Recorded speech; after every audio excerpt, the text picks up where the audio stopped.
নমস্কার, আমার নাম সংস্থিতা হাজরা। আজ 9th জুন, কবি শুভ দাশগুপ্তের জন্মদিন। ওনার চরণে আমার অন্তর থেকে শ্রদ্ধা এবং প্রণাম জানিয়ে আমার আজকের নিবেদন কবি শুভ দাশগুপ্তের লেখা কবিতা রাগ দরবারি।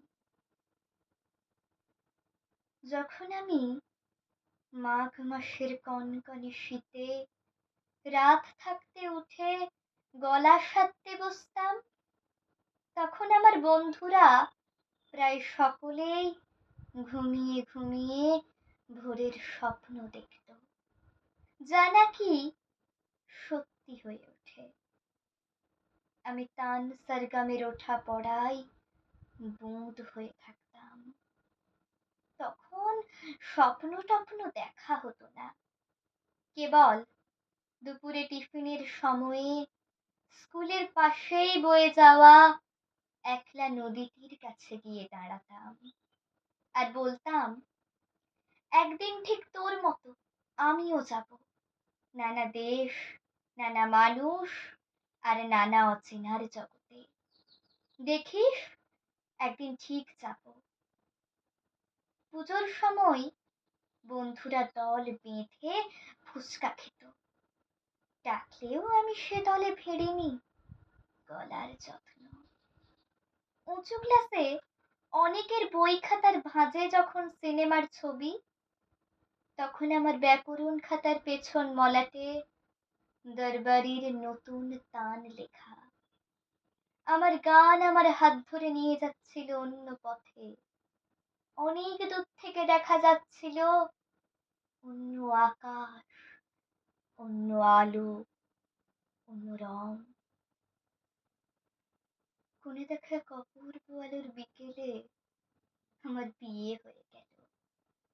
সানাই, রঙিন বেনারসি, রজনীগন্ধা, ফুলশয্যার রাতে বিসমিল্লা সাহেবের সানাই বাজছিল জয় জয়ন্তী রাগে। ভারী ইচ্ছে করছিল পাশে শুয়ে থাকা অজানা মানুষটার সঙ্গে বন্ধুত্ব করি, জিজ্ঞাসা করি, জানো এটা কি রাগ? লজ্জায় জিজ্ঞাসা করা হয়নি। অনেকদিন পর যখন গান আমার হাত ছেড়ে দিয়ে একা ফেলে চলে গেছে দূরে, তখন মানুষটি বলেছিল, একদিন তুমি খুব ভালো গান গাইতে পারতে, গাও না কেন? আমি উত্তর দিইনি।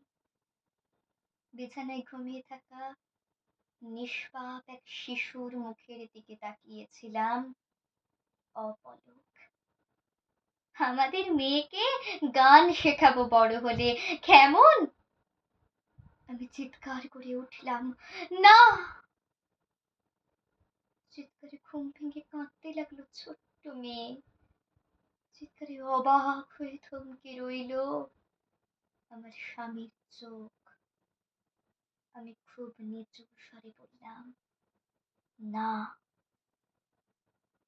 ও সেলাই শিখবে, রান্না শিখবে, ঘর মোছা, বাসন মাজা শিখবে, মার্কেটিং করতে শিখবে, জানলায় পর্দা লাগাতে শিখবে, অসুখে সেবা করতে শিখবে না, গান শিখবে না। গান তো টেপ রেকর্ডারেই পাওয়া যাবে। নমস্কার।